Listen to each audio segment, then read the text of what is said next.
Vuestros deseos son órdenes y después del vídeo de la técnica de los Grupo B, muchos queríais que explicase cómo influye la posición del motor y la transmisión en un coche, porque influye y mucho. Y de eso va este vídeo, técnica apta para todos los públicos.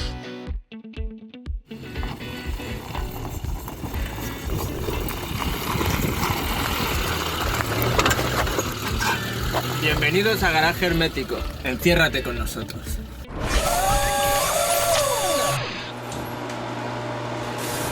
Los ingenieros, cuando diseñan un coche, toman decisiones en función de los objetivos. En el fondo, cuando es un coche de competición es más fácil, porque el objetivo es único, la máxima eficacia, respetando el reglamento. Pero en un coche de calle hay muchos más compromisos. Hace falta un coche que sea barato de construir, fácil de construir. Hace falta un coche que sea práctico, que tenga habitabilidad, que sea fiable, que sea barato de mantener y de reparar. Son muchos los compromisos. Y uno de ellos es que tenga un comportamiento seguro. Para el comportamiento de un coche hay muchas cosas que influyen. La calidad de las suspensiones, de amortiguadores, de neumáticos. Pero hay una cosa clave, que es la que vamos a ver hoy. Es el reparto de pesos y el tipo de tracción. El reparto de pesos, al final, salvo cuando vamos cargados a tope, lo que más influye en el peso de un coche es la mecánica, motor y cambio, que pueden ir unidos, casi siempre van unidos, pero no siempre, ya lo veréis. Y al final es lo que determina el comportamiento de un coche. Además, teniendo en cuenta una cosa, todos los coches, o la mayoría de ellos, salvo coches dedicados al transporte público, pero incluso los taxis, se utilizan mucho más con una sola persona a bordo o dos que a plena carga, con lo cual la situación del motor, insisto, del motor y del eje o los ejes que tengan la transmisión, que sean tractores, influye muchísimo en el comportamiento de un coche. Os voy a dar una pincelada de los tipos de comportamiento de un coche, que básicamente serían dos: subvirador y sobrevirador. Subvirador, la palabra lo dice, es que gira menos de lo que marca la dirección, es decir, que el coche se va, digámoslo así, de morro. Sobrevirador significa que el coche derrapa atrás, es decir, al derrapar de atrás se cierra, gira más de lo que marca la dirección. El comportamiento de un coche de calle interesa que sea subvirador, no mucho, que se dice que no es un coche muy morrón, pero subvirador. ¿Por qué? Porque es más intuitivo. Cuando una persona no muy hábil al volante se le va el coche, tiende a meter la dirección y a frenar, o por lo menos a levantar el pie del acelerador. Es la forma de corregir un derrape en un coche subvirador. En un coche de propulsión trasera, si se nos va, bueno, o de tracción delantera, que también se puede ir atrás, hay formas de conseguir que se vaya atrás. Cuando se va al eje trasero, nunca es buena idea frenar. A veces puede ser buena idea levantar el pie del acelerador, a veces ni siquiera eso. Pero desde luego lo que hay que hacer es girar el volante en sentido opuesto a la curva, es decir, es mucho más difícil. Todo esto lo tienen en cuenta los ingenieros a la hora de diseñar un coche y decidir dónde va el motor y cuál es el eje propulsor de ese coche. Visto que el éxito, y que os gustó mucho el vídeo de técnicas, la técnica de los Grupo B, porque fuisteis muchos los que me dijisteis, por fin he entendido cómo se distribuye el motor, el cambio y todo eso, pues hemos traído a una invitada especial que es nuestra pizarra para, con el mismo sistema, explicaros los tipos de coches que hay, los más usuales, porque ya os comentaremos al final que luego hay más opciones, pero las que vamos a ver aquí yo creo que son el 95% del mercado fácilmente. Motor y cambio delanteros, propulsión trasera. Bueno, vamos a empezar por la que al principio del automóvil fue la más habitual, que es el motor y cambio delanteros con propulsión trasera. Como siempre, vamos a dibujar el motor de azul. ¿Dónde se pone el motor? Más o menos entre el eje entre las dos delanteras. Lo podríamos poner aquí. Podría ser 4 cilindros, 6, 8, eso es indiferente. El cambio, pues el cambio normalmente iba a continuación. Vamos a dibujarlo así. Aquí va la palanca de cambios, ahora os contaré por qué la he dibujado. Y luego, a continuación, salía un árbol de transmisión, a un diferencial trasero y al eje trasero. ¿Qué ventaja tiene este sistema? Es muy sencillo, es el que se aplicaba al principio. Al principio con los coches, los primeros coches, los coches antiguos que decimos, por ejemplo Forte, era exactamente así. Además aprovechas bastante el espacio ¿Qué inconvenientes tiene? Bueno, pues tiene algunos inconvenientes. Bueno, perdón, otra ventaja es que, por ejemplo, otros coches que iban así, que funcionaban con este esquema, muchos BMW, pero para los españoles nos acordaremos todos del Fiat 124, perdón, el Seat 124 o el 1430 o posteriormente el 131, la palanca de cambios salía directamente del cambio. El cambio lo llevamos justo aquí, la palanca de cambios iba directamente al cambio. Aprovecha bastante el espacio, pero si quieres rebajar el coche tienes que dejar un túnel en el habitáculo para la transmisión. Todos acordaréis en esos coches, como había un túnel en medio y el pasajero del asiento de atrás llevaba un pie a cada lado. Otro inconveniente es que, como veis, el eje posterior, que es el motriz, no tiene peso.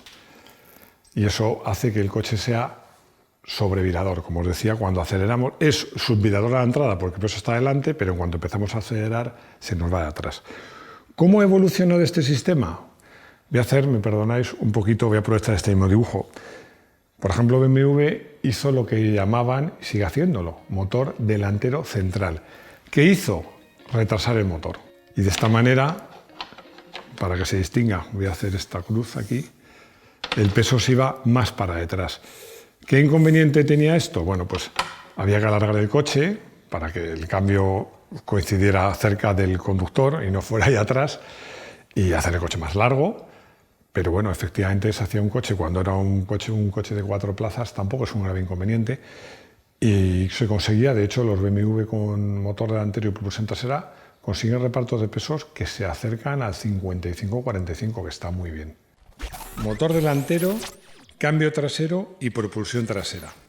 Vamos a describir a continuación una evolución de lo primero que hemos contado, que es un sistema que Porsche puso nombre propio, Transaxle, pero que había utilizado Alfa Romeo y otras marcas.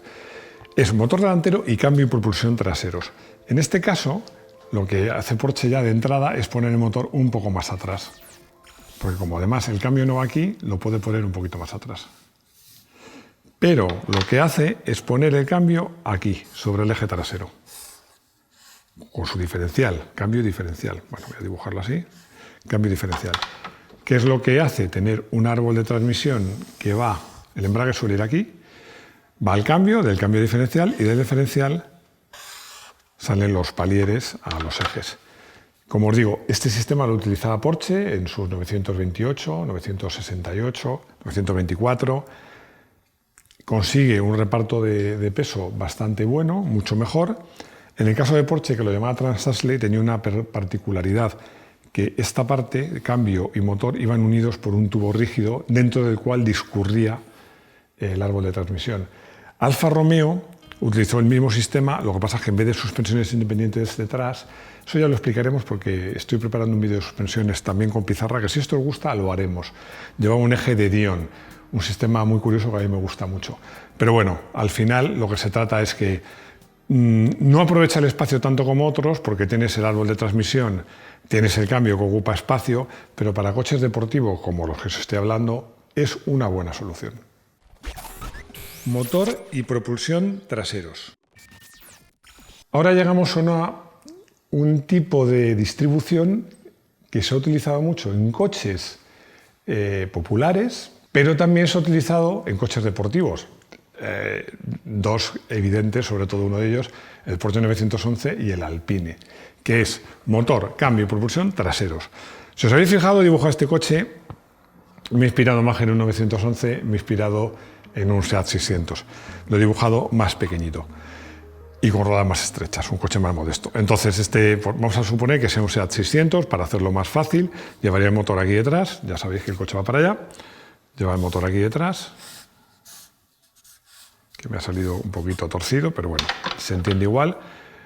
Lleva el embrague, el cambio, su diferencial, y de aquí ya salen los palieres, bueno, me ha quedado un poquito así, hacia las ruedas delanteras. ¿Qué ventaja tiene? Bueno, ya lo veis, hay mucho espacio libre. Una de las ventajas de este sistema es que se aprovecha bastante el espacio. No hay árbol de transmisión, con lo cual el piso puede ser muy bajo, y eso es una ventaja. Inconvenientes, bueno, pues que el comportamiento no es sencillo, es claramente sobrevirador. El peso va ahí detrás, llevas todo el peso detrás y el comportamiento no es el mejor. Y luego, aunque queda mucho espacio libre, aquí delante, aunque no haya motor, hay que poner dirección, suspensiones, o sea, cosas que también ocupan, porque la dirección, quieras que no, también ocupa un cierto espacio. O sea, que aprovecha el espacio, pero no tanto como otros. Ya os he dicho ejemplos, muchísimos. El escarabajo, que sería con motor boxer, el Porsche 911, 600, el 500. Evoluciones. Yo siempre, si habéis visto el vídeo que hice del Porsche 911, siempre digo que el motor cada vez es menos trasero. ¿Por qué? ¿Qué hace Porsche? Voy a hacer como antes, lo voy a dibujar encima. Lo que hace Porsche es que retrasa las ruedas o adelanta el motor. Imaginar que adelantamos el motor y adelantamos el cambio, entonces el motor va menos colgado. ¿Qué pasa? Que los palires trabajan con más ángulo. Si os fijáis, los nuevos 911, los palires trabajan con más ángulo que los antiguos, porque el motor, aun siendo posterior en voladizo, va más adelantado de cara a conseguir mitigar ese comportamiento tan típico de un coche con motor descolgado por detrás del eje trasero. Salvo en el Porsche 911, esta es una distribución que prácticamente hoy en día no se usa. Ahora mismo, honestamente, no recuerdo ningún coche, aparte del Porsche 911, porque el Alpine nuevo ya es motor central, que lleve esta configuración. Coches populares, prácticamente ninguno. Pero en sus tiempos fue muy usada. Motor y tracción delantera. Con esta disposición que os voy a mostrar ahora, Citroën se adelantó a su tiempo, pero muchísimo. Fue el sistema que utilizó el famoso Citroën Traction. Ya había habido otros coches de tracción delantera, pero este modelo fue el que lo popularizó, el que consiguió fiabilidad, consiguió fabricarse en serie, y bueno, consiguió adelantarse a su tiempo, pero era un coche más estable que su competencia y más habitable. ¿Cómo lo conseguía? Muy fácil. El motor iba adelante, pero por detrás del eje delantero. Vamos a ver, suponer que iba más o menos aquí. Un motor muy pequeñito, porque me he inspirado en el Traction, que llevaba un motor de 4 cilindros. El cambio iba adelante, a continuación el diferencial, y de aquí salían los palieres a las ruedas delanteras. ¿Ventajas que tiene esta disposición? Bueno, deja toda esta parte de atrás libre de elementos mecánicos, porque las suspensiones traseras se pueden hacer que ocupe muy poco sitio. Una rueda tirada, eso ya lo explicaré en otro vídeo, pero como aquí no hay dirección, la rueda además no se mueve, se puede aprovechar mucho el espacio. El peso va adelante, pero no muy adelante. El comportamiento es muy bueno y puedes rebajar el piso todo lo que quieras. De hecho, una de las ventajas, si veis un Citroën Traction frente a sus coches, a sus competidores de la época, veis que es un coche mucho más bajito, porque es que los pasajeros van sentados, el suelo del coche está a pocos centímetros del suelo. Otros no, lo llevaban más alto porque había un árbol de transmisión de por medio. Es una disposición muy buena y hoy en día también prácticamente en desuso, por culpa del motor delantero transversal que ya os contaremos. Motor transversal y tracción delantera. Y llegamos al Mini. Motor y cambios delantero transversales, tracción delantera. Hubo coches que utilizaron esta disposición antes, pero que la popularizaron en un coche de gran serie. El Mini fue el primero. Aquí, si os fijáis, respecto a otros dibujos anteriores, lo he hecho más pequeño y he hecho una cosa que Alec Issigonis insistía mucho. Una rueda en cada esquina. Si os fijáis en el Mini y en muchos coches modernos con esta disposición, llevan una rueda en cada esquina. Era la forma de aprovechar el espacio al máximo. El sistema era muy ingenioso, porque hacían, colgaban el motor transversal delantero. Así, muy adelantado. Tan adelantado que en el Mini el radiador no cabía aquí, iba en un lateral. Fijaros si iba adelantado. Luego tenía el cambio, que en el Mini uno de sus inconvenientes es que compartía el engrase con el motor, eso no molaba mucho, pero bueno. Y luego tenía el diferencial. Y ya de aquí partían los palieres a las ruedas delanteras. Si echáis hacia atrás, si veis los otros dibujos, veréis lo poquísimo que ocupa la mecánica en este caso. Es que no ocupa nada. En otro vídeo he comentado que según Issigonis, toda la parte mecánica ocupaba menos de un 20%. Fijaros todo el espacio. Encima, como las ruedas van en las esquinas, no molesta ni el paso de ruedas, que en algunos coches en el asiento trasero tienen el hueco del espacio para las ruedas traseras. En este coche no, porque es que el respaldo estaba aquí. El maletero era relativamente grande, os hablo de un coche de 3,15 metros más o menos. Fue una auténtica revolución, tanto que, insisto mucho, es el sistema que se utiliza en la mayoría de los coches hoy día. Como en otros casos os comento cómo ha evolucionado. La mayor evolución de esta disposición básicamente ha sido inclinar el motor, porque de esa manera reduces la altura del capó. Entonces, simplemente inclinando el motor, pues haces que el capó pueda ser más bajo. Y luego, casi todos los modelos hoy día no llevan el motor tan pegado delante o hacen el morro un poquito mayor para poder poner un radiador de agua delante, que es el sitio razonable. Pero esto fue una revolución de tal magnitud que hoy día, insisto, la inmensa mayoría de los coches sigue siendo como el Mini. Motor delantero en voladizo y tracción delantera. Esta disposición es probablemente de las peores posibles para un coche deportivo, con lo cual resulta especialmente curioso que un coche tan deportivo y tan mítico como el Audi 4 tuviera esta disposición, que os voy a explicar. Porque el objetivo de esta disposición era conquistar la mayor capacidad, el mayor espacio posible para el habitáculo. ¿Qué es lo que se hacía en este caso? He dibujado un coche un poco más largo, porque esta disposición se solía utilizar en coches relativamente largos. El Audi Sport corto es la excepción, por eso siempre he dicho que es un coche tan raro. Normalmente eran coches largos. Era una disposición, me voy a adelantar, que he utilizado Renault mucho en el R12 y en el R18, y Audi hasta hace relativamente poco ha tenido muchos coches de este estilo. ¿Qué se hace en este caso? Pues le ponemos el motor en voladizo por delante del eje delantero. Aparte de motores, por ejemplo, ha habido hasta Audi hizo un coche así, con esta disposición, con motor V8. El cambio va a continuación, con su diferencial, y de aquí van los palieres a la rueda delantera. ¿Qué ventaja tiene esto? Como os digo, mucho espacio trasero, mucho espacio. A cambio, alargas el morro. Si os fijáis en estos coches, os remito de nuevo al Audi 100 primero, os remito al R12, al R18, veis que tienen un morro especialmente largo. Incluso el Audi 4, si le veis de perfil, tiene un morro especialmente largo, porque el motor va ahí descolgado. El inconveniente es que es un coche muy subvirador, que cuesta meterlo en curva. Probablemente fue uno de los motivos por los cuales el grupo B de Audi 4 era un coche tan difícil de conducir. Y bueno, pues a cambio tienes la ventaja de que dejas mucho espacio libre, suelo plano, pero es una disposición que después de que el Mini inventara el motor transversal, prácticamente está en desuso, es muy poco utilizada. Casi todos los coches con motor y tracción delanteros llevan el motor transversal. Motor central trasero con propulsión trasera. Bueno, ahora vamos a hablaros de una disposición, para que nos entendamos, la que llevan los Fórmula 1. Con eso está todo dicho.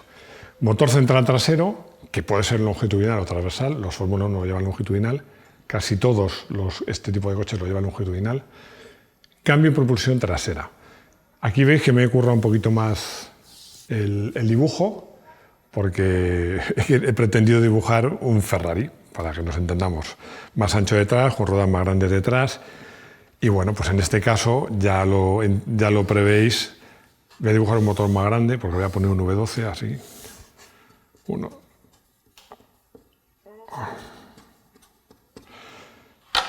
Vamos a dibujar un cambio gordo para aguantar muchos caballos, con un diferencial también gordo. Y ya está, ya tenemos motor central trasero. ¿Os acordáis que cuando decía de BMW había inventado el motor central delantero? Es que llevaba el motor por detrás del eje delantero. Este va por delante del eje trasero. La mayor ventaja es que es el mejor reparto de peso posible para un coche deportivo. El mejor posible. Situado sobre todo detrás. Inconvenientes, bueno, como entenderéis, el espacio no lo podemos aprovechar mucho. Es una configuración típica de coche biplaza. Os decía que se puede llevar el motor transversal. Por ejemplo, me viene a la memoria el Lamborghini Huracan, el Ferrari Mondial, que son coches con motor trasero central, con el motor girado 90 grados. Porque son coches que pretenden ser 4 plazas o 2 más 2. Por eso intentan ganar espacio para el habitáculo poniendo el motor transversal. Pero el sistema más puro es este.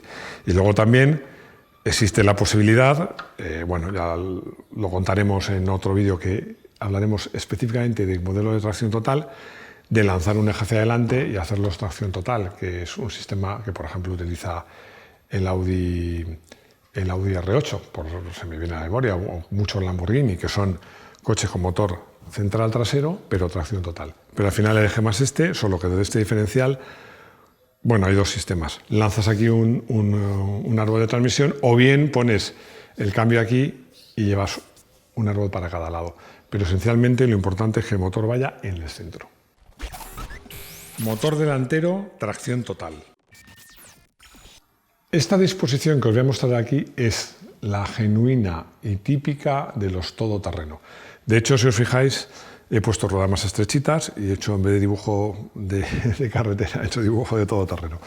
Bueno, es la distribución que tenía un Jeep, por ejemplo, pero que hoy en día sigue teniendo un Mitsubishi Montero, un Toyota Land Cruiser, un Range Rover y tantos coches. Bueno, pues la idea es poner el motor delante, que a veces en estos coches a veces es bastante gordo, 9.8. Y entonces aquí lo que se hace es que se pone un cambio y a continuación, a veces con un pequeño árbol de transmisión, una caja reductora con un diferencial. Entonces de aquí hay un pequeño árbol de transmisión y luego un árbol de transmisión va para el eje delantero, a veces incluso pasa por dentro del cárter del motor, y otro va al diferencial trasero. Esta distribución es paradigmática para coches de todoterreno clásicos. Es lo más habitual en todoterreno, como os decía. La llevaba el Jeep, luego el Defender, ahora el Land Cruiser, el Montero, muchísimos pickups, casi todos los coches todoterreno altos. ¿Por qué os digo altos? Porque si girásemos esto 90 grados, vemos que para que quepa todo esto por debajo del piso hay que levantar el coche. Pero claro, si es un todoterreno no es ningún inconveniente. No ha sufrido grandes evoluciones, salvo que merece un vídeo aparte sobre el tema de los diferenciales, los bloqueos, cosas muy específicas de un todoterreno. Pero la distribución en los todoterrenos sigue siendo parecida. Os preguntaréis, ¿y hay más disposiciones además de esta que hemos visto? Ya os he dicho al principio que, bueno, con esta cubrimos el 90% del mercado. Ahí ya ha habido cosas raras. Por ejemplo, uno me preguntaba, ¿y no ha habido ningún coche con motor trasero y tracción delantera? Bueno, la respuesta sería obvia. ¿A quién demonios se le va a ocurrir una barbaridad semejante que no tiene ninguna ventaja y solo tiene inconvenientes? Bueno, pues se le ha ocurrido a alguien, porque aparte que BMW investigó algo parecido, pero que yo sepa nunca se llegó a sacar un coche así, hubo un valiente, un ingeniero que sacó un coche que se llamaba Dimaxion. Bueno, un coche, medio un autobús, una cosa rarísima. Y este coche tenía 3 ruedas. La rueda llevaba el motor atrás y la rueda delantera era la motriz.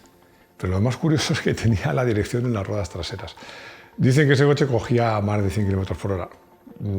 Con la dirección de las ruedas traseras habría que verlo. He visto en foros y en otras de internet algunos comentarios sobre disposiciones absurdas, muchas de ellas frutos de malas traducciones. Yo voy a contar una anécdota, porque en este vídeo no voy a contar ninguna anécdota todavía, que tiene que ver con esto, de los periodistas que copian en otros idiomas y no se enteran, que se la conté a mi hijo. Es verídica, a mí me la contaron, es verídica. Me voy a remontar hace muchos años, cuando en España pues la prensa era lo que era, y por ejemplo el Tour de France no había enviados especiales, casi todos los que corrían eran franceses, y los periodistas se limitaban a dar la información un día después, copiando lo que decían los periódicos franceses. Sobre todo L'Équipe, que era el periódico de referencia.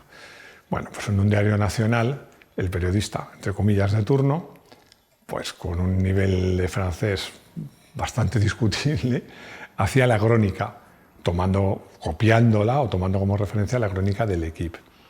Y en L'Équipe había una ficha técnica donde ponía retirados. y ponía el apellido del ciclista que se había retirado en cada etapa, casi todos Chauvenet, Gachinot, Revaux, pues apellidos franceses. Y en una etapa ponía Neant. Entonces este periodista en su comentario dijo, bueno, hay que lamentar la retirada del ciclista Neant. Y ahí quedó la cosa. Pasaron las etapas y de nuevo en el apartado de retirados volvía a figurar Neant.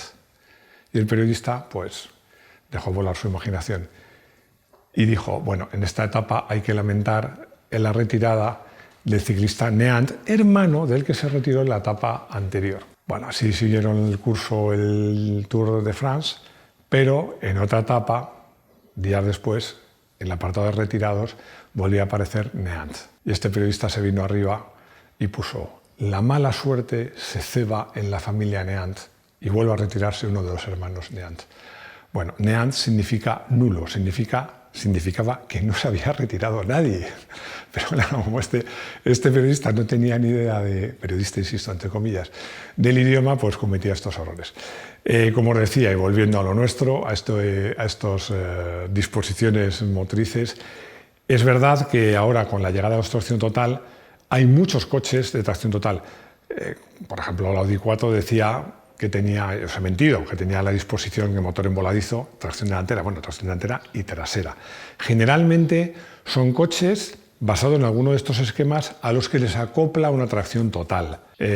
Bueno, pocos hay diseñados para ser tracción total desde cero con una disposición nueva. Un ejemplo sería el Nissan GT-R. Como os he contado en otras ocasiones, era como un Ford RS200 al revés, en el sentido de que lleva el motor delante y lleva la caja detrás. Y entonces lleva una nueva transmisión que lleva la potencia hasta la caja de cambios y luego de la caja de cambios sale otro eje hacia adelante, es decir, hay dos ejes de transmisión. Bueno, pero el Nissan GT-R es un coche diseñado partiendo desde cero para ser tracción total. Casi todos los tracción total en el mercado, la inmensa mayoría son coches con otra configuración, generalmente motor delantero y tracción delantera, a los que se les acopla sistemas de tracción total. Pero de todas maneras, insisto, sobre sistemas de tracción total haremos un vídeo, porque en ese caso lo más importante son el tipo de diferenciales y las ayudas electrónicas. Y llegamos al coche del día, y el coche del día he elegido, pues para enredar, un coche que tiene una disposición que no ha aparecido hoy. Como os decía, es el Nissan GT-R. Nissan GT-R es un coche con un diseño muy innovador, y uno de los pocos coches en el mercado que tiene dos árboles de transmisión, uno que va delante del motor al cambio y otro que va del cambio al eje delantero. Pero bueno, aparte de eso, es un coche bien acabado, muy potente, estable. Había quien me decía, bueno, ya hay muchos años en el mercado y su estética se ha desgastado un poco. A mí honestamente no me lo parece, no me importaría nada tener uno. Pero bueno, lo he probado, el coche es un auténtico disparo y es un coche que me encanta y que por eso lo hemos metido hoy en nuestro garaje hermético. Y llegamos al consultorio. Jorge P. me pregunta muchas cosas y me da muy buenas ideas, pero hay una pregunta que me ha llamado mucho la atención. ¿De verdad se liga más con un descapotable? Me ha llamado la atención. Lo primero, no quiero que nadie me diga que es una pregunta machista, porque él no dice que un chico ligue más en un descapotable o que sea una chica. Dice si se liga más. Yo os voy a contar una anécdota muy rápida.